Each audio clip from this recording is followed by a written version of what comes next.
제가 토목과 나와서 제가 했던 일은 전에도 한번 말씀드렸는데, 제가 취급했던 아이템이 토목 섬유예요. 토목 현장에 들어가는 섬유들을 취급하는 그런 일들을 했어요. 그 토목 현장에 무슨 섬유가 들어가나 싶죠? 그런데 그 섬유가 들어가는 곳이 여러 군데가 있습니다. 그 도로에 대한 이야기를 한번 잠깐 해볼까 싶어요. 그 도로에 이제 도로를 놓잖아요. 근데 도로를 놓으려면 가장 중요한 건 지반입니다. 지반이 튼튼해야 돼요. 그래야지 도로를 놓더라도 문제가 없어요.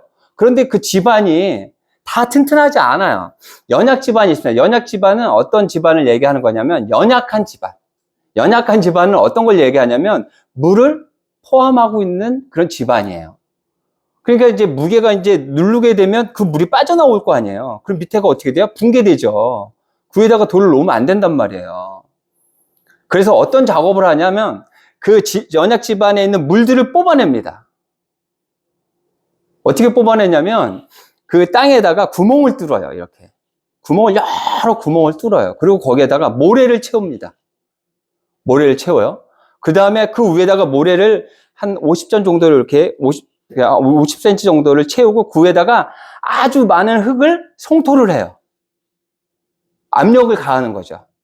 굉장히 큰 무게를 눌러주는 거예요. 그러면은 그 밑에 있는 물들이 그 모래를 타고 올라옵니다. 그 구멍하고 모래를, 그게 이제 샌드 드레인 공법이에요. 여러분들 지금 굉장히 전문적인 걸 제가 지금 알려드리고 있는 거예요. 네. 그게 샌드 드레인 공법이에요. 그래서 그 흙에 포함되어 있는 물들이 있잖아요. 모래를 타고 쭉 올라오면 그 흙들 쌓기 전에 모래를 쌓아놨잖아요. 그럼 그 모래를 타고 옆으로 수평 배수를 이제 나가는 거예요, 물들이. 그래서 물들을 빼는 거예요. 그리고 그런 시간들을 한참 두는 거죠. 잠깐 하는 게 아니라 한참을 이렇게 압력을 가하면 그 밑에 있는 물들이 빠져나오고, 그리고 안정적으로 이렇게 치마가 싹 일어납니다. 그리고 이제 땅이 좀 단단해지면 그때 도로를 놓게 되죠.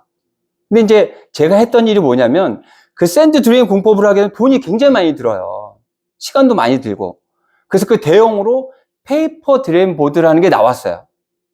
페이퍼 드레인 보드. 그러니까 그 모래 대신 페이퍼 드레인 보드가 이렇게 말려 있는데 그걸로 집어넣는 거죠. 그렇게 되면은 돈도 굉장히 절약이 되고, 그리고 시간도 굉장히 절약이 되는 그런 공법이에요. 그러니까 그런 거를 저희가 취급을 했죠. 근데 저희가 이제 그 자재만 납품한 게 아니라 시공까지 같이 했어요. 그래서 제가 그때 자유로, 지금 뭐 자유로 한 지 한참 됐죠. 몇십 년 됐죠. 자유로 처음 시공할 때 거기가 다 연약 지반이었어요. 그래서 그 작업을 하러 제가 그 현장 소장으로 나가 있었던 그런 적도 있습니다. 그래서 그 페이퍼 드레인 보드를 통해서 이제 물이 올라오면 똑같이 그 물이 이제 빠지고, 그리고 이제 시간이 지나면 안정이 된 다음에 그 위에다가 도로를 이제 놓게 되는 거죠. 그러니까 도로를 놓는 건 어떤 일을 먼저 해야 돼요? 땅을 먼저 안정화시켜. 선 처리가 먼저 이루어져야 돼. 무조건 땅을 놓는 게, 도로를 놓는 게 중요한 게 아니라 그 땅이 안정화될 수 있게끔, 아무리 많은 하중을 받더라도 문제가 생기지 않게끔 그렇게 안정화시킨 다음에 도로를 놓는 거예요. 제가 이 얘기를 왜 하느냐, 1절의 말씀 한번 볼까요? 1절 말씀 뒤편이에요. 1절의 말씀 뒤편. 사랑하는 자들아, 이와 같이 주 안에 서라. 이와 같이는 오늘 우리가 같이 본문에 읽었던 내용이에요. 이와 같이 이제 하라 그러는데, 그렇게 하려면 주 안에 서야 된대요. 근데 이 주 안에 서라를 보면 주 안에 서라가 아니라 주 안에 굳게 서라가 맞아요. 그 주석에 보면 그 원어대로 해석을 해놓은 걸 보면 주 안에 굳게 서라고 그렇게 이야기합니다. 근데 그 굳게 선다, 이 말은 스테케테라는 헬라어예요. 근데 이 말을 언제 쓰는 거냐면 병사들이 전쟁에 임하는 태도를 묘사할 때 사용하던 말이에요. 굳게 서라는 게 그냥 뭐 굳게 서봐가 아니라 목숨을 걸고 서야 하는 그런 자세를 이야기하고 있어요. 그런데 먼저 선행되어야 될 일이 있어요. 뭐냐면 주 안에서 굳게 서야 되는데 선행되어야 돼. 굳게 서려면 주 안에서 굳게 설 수 있다는 거예요. 돌을 놓고 싶으면 어떻게 하라고요? 먼저 땅을 안정화시킨 다음에 돌을 놔야 된다 그랬죠. 우리가 굳게 서기 위해서는 주 주 안에서 굳게 서야 돼요. 그럼 굳게 선다라는 게 어떤 것을 이야기하는지 오늘 말씀을 통해서 한번 볼게요. 4절의 말씀이에요. 주 안에서 항상 기뻐하라. 내가 다시 말하노니 기뻐하라. 기뻐하래요. 기뻐하고 싶어요, 우리도. 근데 기뻐할 수 있어요? 기뻐할 일이 있어야지 기뻐할 거 아니에요. 그런데 그래, 기뻐할 일이 있으면 기뻐해가 아니라 항상 기뻐하래요. 항상 기뻐하래요. 근데 정말 쉽지 않은 일이죠. 제가 좀 전에 말씀드렸던 그 일을 할 때 그 회사에 들어갔는데 동기가 4명이었어요.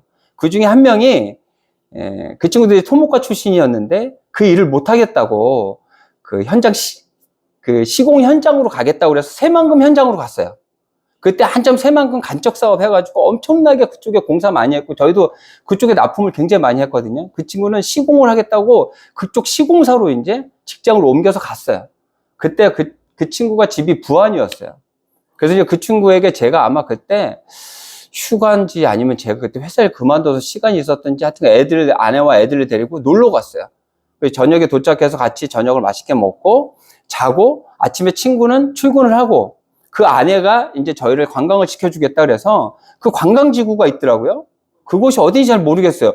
그 채석장 쪽이었는지 아니면 부안 쪽인지 잘 모르겠어요. 근데 놀이기구가 있어요. 놀이기구가. 그래서 애들 데리고 가서 이제 애들 놀이기구를 태우고 막 이러는데 바이킹이 있습니다.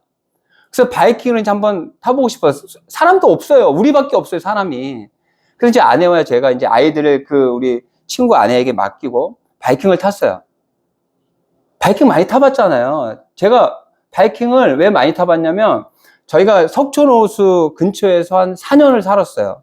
그래서 연관 헤어증을 끊었어요. 그래서 아이들과 저녁에 시간이 되면 손 붙잡고 가갖고 연관 헤어증이 있으니까 아이들 태워주고 바이킹도 타고 그랬던 기억이 있거든요. 그래서 바이킹을 많이 타봤기 때문에 바이킹이 어느 정도인지 알아요. 그래서 바이킹을 탔는데 이 바이킹이 너무 무서운 거예요. 진짜 죽고 싶을 정도로. 그러니까 남자니까 막 표현도 못 하겠고, 와, 진짜 막 내리고 그만 타고 싶은 거. 이게 재미있고 이런 게 아니라 빨리 내리고 싶어요. 막 진짜 바이킹 타는 그 순간이 정말 지옥 같아요. 재밌는 게 아니라. 정말 미치겠더라고요. 그래서 시간이 지나가지고 그렇게 해서 그 바이킹이 이제 멈췄어요. 이제 내려왔죠. 내려와가지고 이제 그 친구 아내한테 얘기했어요. 이거 타지 마라. 큰일 난다. 그것도 혼자 타겠다는 거예요. 그래서 이거 타면 큰일 난다.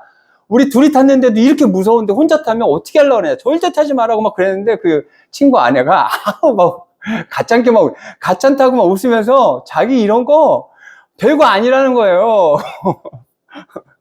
저희가 그렇게 만류를 했는데도 걱정하지 말라면서 막 정말 아주 여유있게 가서 딱 타는 거예요. 그렇다고 조금 있다가 막 친구 아내가 막 울부짖기 시작하는 거야.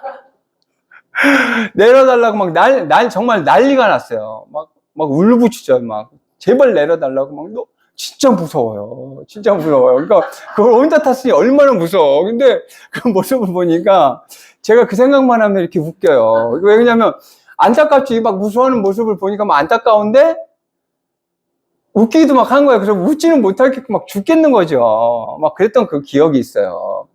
그래가지고 이제 바이킹 운전하시는 분이 멈춰줬죠. 멈춰줘서 먼저 내려오게 되었어요. 그래서 제가 한번 생각해 봤어요. 왜 같은 바이킹인데 그 난이도가 좀 더 있을 수는 있겠죠. 그렇지만 어떻게 이렇게까지 무서울 수 있을까? 이 이유가 있었던 것 같아요. 롯데월드는 무서워도 있잖아요. 신뢰가 가요. 믿음이 가요. 근데 이 시골에 있는 이 바이킹은 있잖아요. 사람도 없지요. 걱정이 되는 거죠. 이거 왜 이렇게 무서운데 혹시라도 잘못되는 거 아니야? 이런 생각이 드는 그 순간부터 아이들이 저기 보이는데 우리 부부가 같이 타고 있고 저 아이들은 어떻게 하지? 별별 생각이 다 드는 거죠. 그 무서웠던 이유가 그 바이킹을 신뢰하지 못하고 믿음이 없었기 때문에 그런 건 아닌가.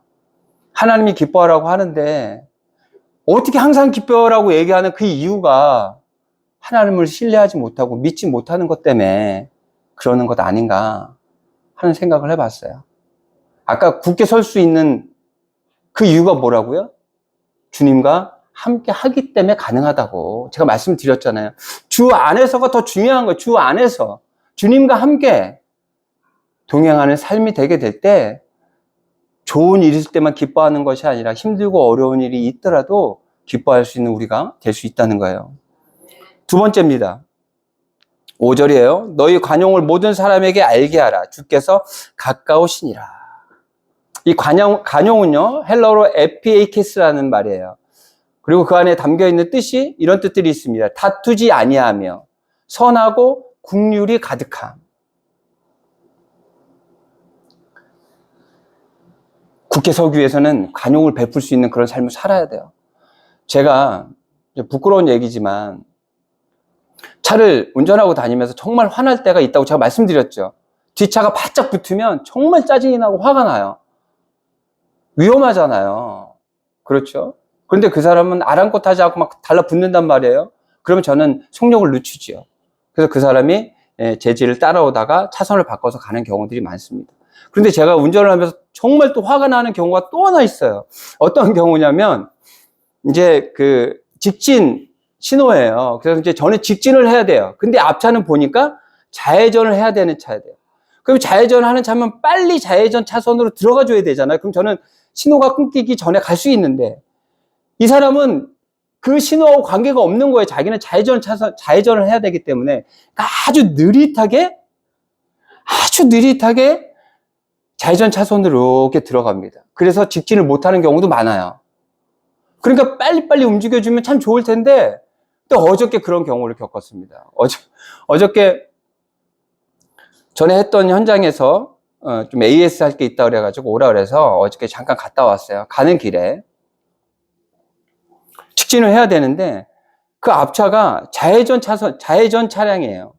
좌회전 그 차선으로 이렇게 들어가는데 너무 느리게 들어가는 거예요. 이제 신호가 바뀔 것 같은데.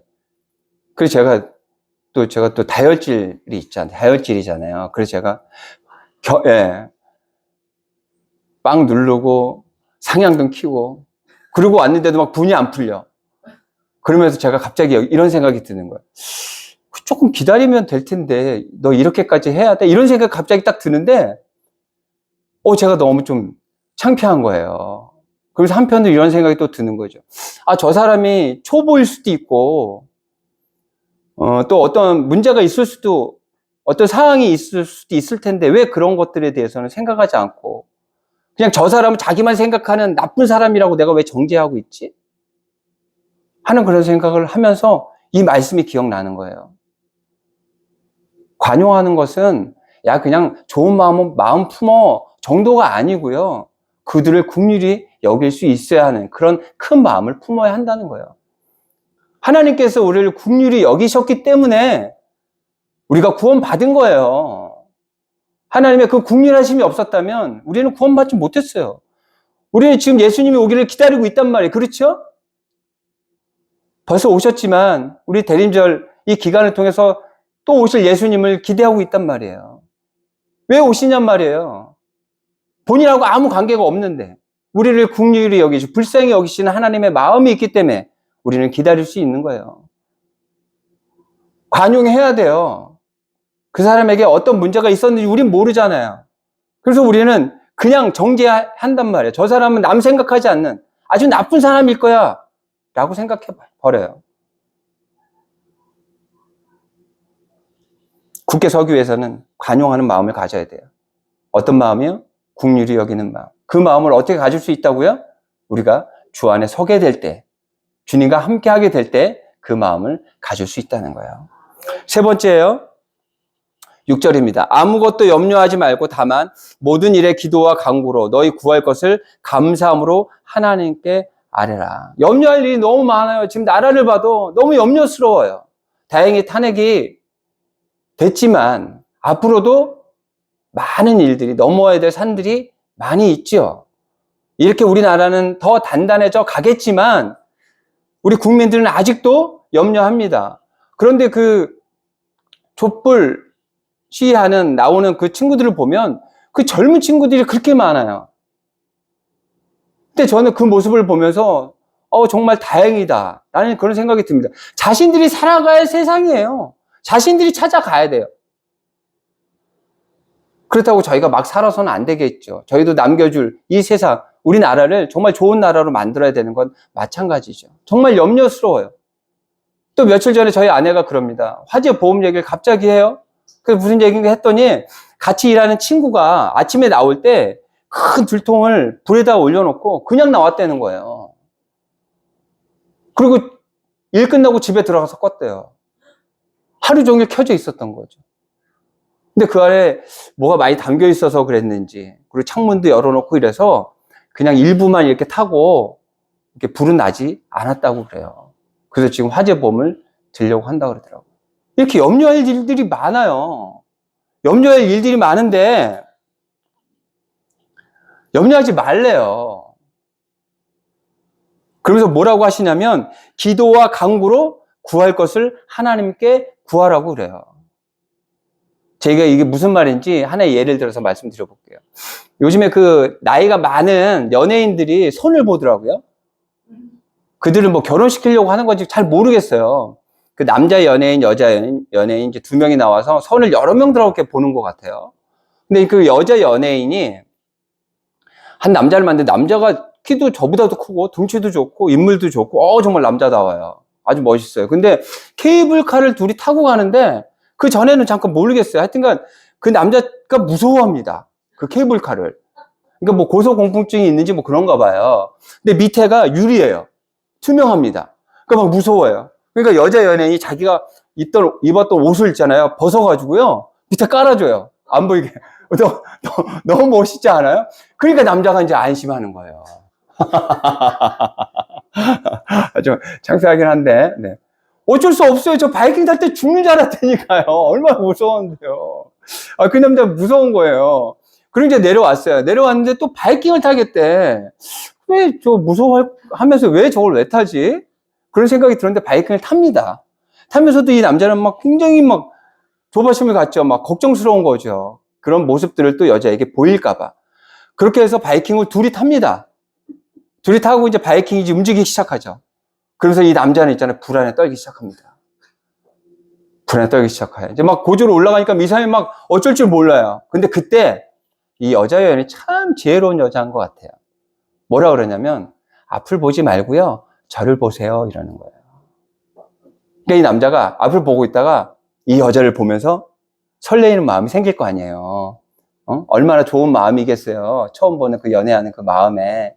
그 설레이는 그 마음이 이렇게 드니까 그 무서움이 멀어져 가요.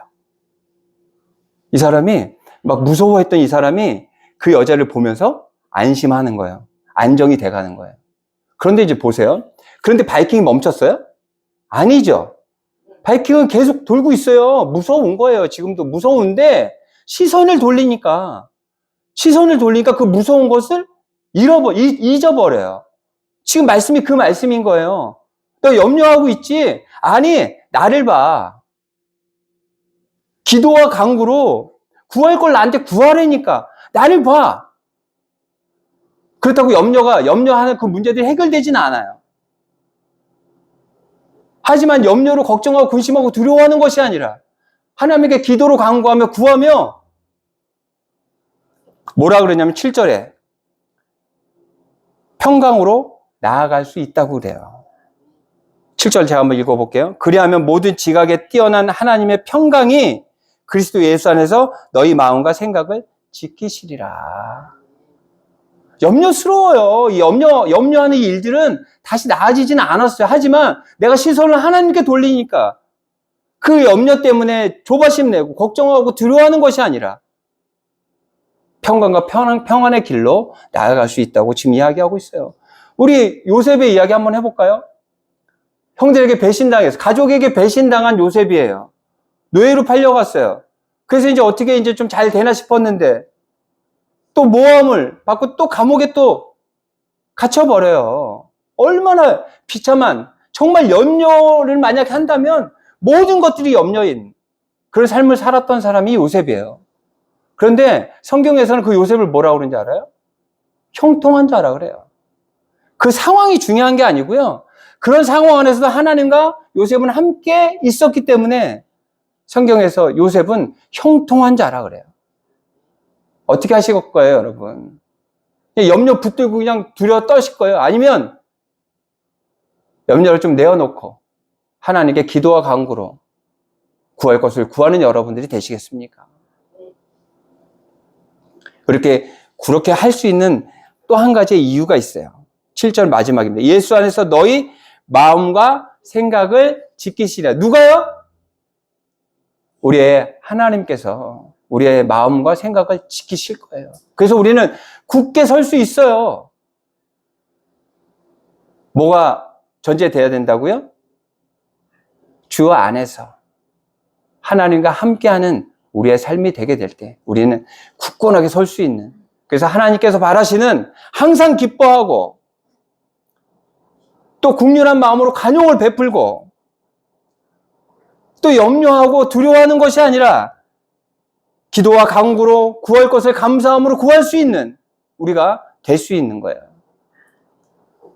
그렇게 주 안에서 굳건히 서는 여러분들이 되시기를 바랍니다. 네.